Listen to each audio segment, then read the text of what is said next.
नेता ना कोनो विधायक, मजनू हमार खलनायक है। ये भोजपुरी गाने के बोल हैं जिसे मुंबई में बाबा सिद्दीकी के मर्डर कांड में शामिल रहे बहराइच निवासी शिव कुमार गौतम ने इंस्टाग्राम पर रील बनाकर लगाया था। एनसीपी नेता बाबा सिद्दीकी की गोली मारकर हत्या करने के बाद से हड़कंप मचा हुआ है और उनको मारने वाला एक शख्स अब भी फरार है। पूर्व विधायक बाबा सिद्दीकी को बांद्रा ईस्ट में उनके बेटे के कार्यालय के बाहर गोली मारकर हत्या कर दी गई।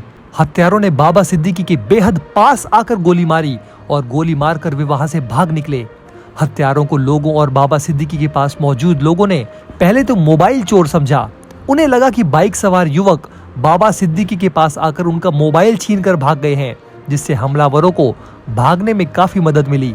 लेकिन लोगों को बाद में समझ में आया कि पूरा माजरा कुछ और ही था। नजदीक से गोली चलाने के बाद हमलावर दुर्गा पूजा जुलूस में भाग गए थे। उससे पहले हमलावरों ने सिद्दीकी की सुरक्षा में लगे पुलिस गार्ड पर मिर्च स्प्रे डाल दिया। गोली मारने के बाद वे भक्तों की भीड़ को पार करते हुए 25-30 मीटर दूर चिल्ड्रन पार्क में घुस गए। चिल्ड्रन पार्क के गार्ड अनवर खान ने कहा कि वो खाना बना रहा था जब उसने गेट पर पुलिस को दस्तक देते सुना।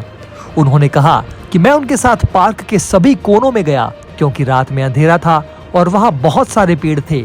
25 मिनट तक चले सर्च ऑपरेशन के बाद एक टीम ने धर्मराज कश्यप को पकड़ लिया क्योंकि वो पश्चिमी एक्सप्रेस हाईवे के माध्यम से भागने के लिए कांटेदार तार की दीवार को फांदने की कोशिश कर रहा था। जब लोगों की नजर वाहन के बगल में जमीन पर घायल अवस्था में पड़े बाबा सिद्दीकी पर पड़ी तो हड़कंप मच गया। भीड़ की चीख पुकार ने हमलावरों की ओर ध्यान खींचा जो पार्क में भाग रहे थे। निर्मल नगर से एक पुलिस टीम जो पास में ही बंदोबस्त ड्यूटी पर थी कुछ ही मिनटों में घटना स्थल पर पहुंच गई और उसने 3 में से 2 शूटर्स को अब पकड़ लिया है, जबकि तीसरा आरोपी शिवा अब भी फरार है। इस वीडियो के बीच में दोस्तों हम आपसे रिक्वेस्ट करते हैं कि वीडियो के डिस्क्रिप्शन बॉक्स में काफी फायदेमंद और जरूरती प्रोडक्ट्स के लिंक दिए हैं जहां से खरीद कर आप हमें सपोर्ट कर सकते हैं। साथ ही कमेंट बॉक्स में वंदे मातरम या भारत माता की जय भी जरूर लिखें। तो दोस्तों बाबा सिद्दीकी की हत्या के कांड को अंजाम देने से ठीक 80 दिन पहले शिव कुमार गौतम यानी शिवा, जिसने बाबा सिद्दीकी पर गोली चलाई थी, उसने एक फोटो पोस्ट करते हुए स्टेटस लगा कर रखा था, यार तेरा गैंगस्टर है जानी। अब इस मामले में एक बहुत बड़ी जानकारी सामने आई है। इस घटना के वक्त इलाके में मौजूद एक पुलिस अधिकारी ने हिम्मत दिखाई और अपनी जान की बाजी लगाकर आरोपियों से बंदूकें छीन ली और उसे दबोच लिया। इसी बंदूक से दोनों ने बाबा सिद्दीकी पर गोलियां चलाई थी। मुंबई पुलिस की इससे आगे की जांच को दिशा मिलेगी। इस जाबाजी को करने वाले बहादुर पुलिस अधिकारी का नाम एपीआई राजेंद्र दाभाड़े है। इन्होंने बाबा सिद्दीकी के हत्यारों को पकड़ा था। सिद्दीकी पर गोली चलाने वाले दोनों शूटरों को दौड़ाकर पकड़ लिया। 2 आरोपियों गुरमेल सिंह और धर्मराज कश्यप को गिरफ्तार कर लिया गया है, जबकि तीसरा आरोपी धुएं और भीड़ का फायदा उठाकर भाग गया। हालांकि उसको भी पकड़ लिया गया है। जिस समय बाबा सिद्दीकी को गोली मारी गई उस समय देवी विसर्जन की व्यवस्था करने के लिए राजेंद्र दाभाड़े को उस क्षेत्र में तैनात किया गया था। बाबा सिद्दीकी को गोली लगते हुए देखने के बाद एक पल की भी देरी किए बिना हाथ में बंदूक होने पर भी उन्होंने बहुत अच्छा काम किया। इनके काम की अधिकारियों ने तारीफ की है। इससे मुंबई पुलिस का शानदार प्रदर्शन सामने आया है। बहराइच के कैसरगंज थाने के गंडारा गांव निवासी शिवा और धर्मराज ने हरियाणा के गुरमेल बलजीत सिंह के साथ मिलकर 3 बार की विधायक रहे बाबा सिद्दीकी की हत्या कर दी थी। शिवा भी फरार है, जबकि बाकी दोनों गिरफ्तार हो चुके हैं। शिवा और धर्मराज गांव के गरीब परिवार से आते हैं और पुणे में मजदूरी कर पैसा कमाने के लिए गए थे। घर वालों से लेकर रिश्तेदारों और दोस्तों तक को शिवा की हरकत के बारे में कोई जानकारी नहीं थी, लेकिन इंस्टाग्राम पर वो गैंगस्टर बना फिरता था। दूसरी टीम ने गुरमेल सिंह को घेर लिया, जिसने अपने हथियार डालकर सरेंडर कर दिया।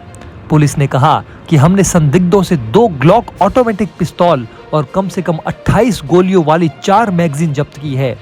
निर्मल नगर के एक पुलिस सूत्र ने बताया, बाबा सिद्दीकी के पास कुछ समय के लिए 3 पुलिसकर्मी थे, 2 दिन में और 1 रात में।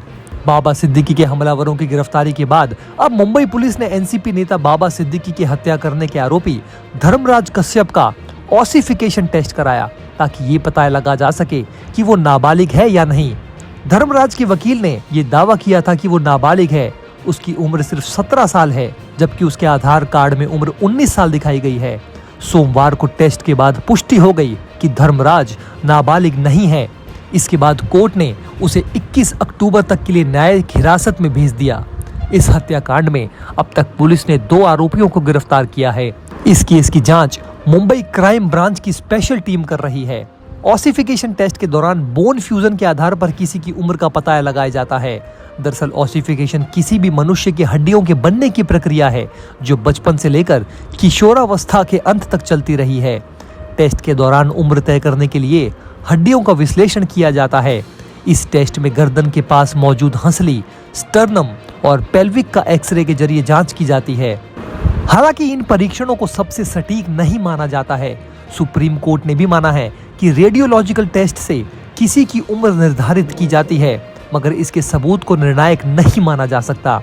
इस पूरे घटनाक्रम पर आगे दोस्तों जो अपडेट आएंगे उसके बारे में आपको जानकारी देते रहेंगे।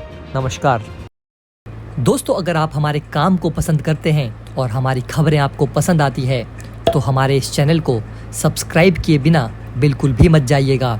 हमारे इस उभरते हुए चैनल को सपोर्ट कीजिए और आपका एक सब्सक्राइब हमारे लिए बहुत मायने रखता है।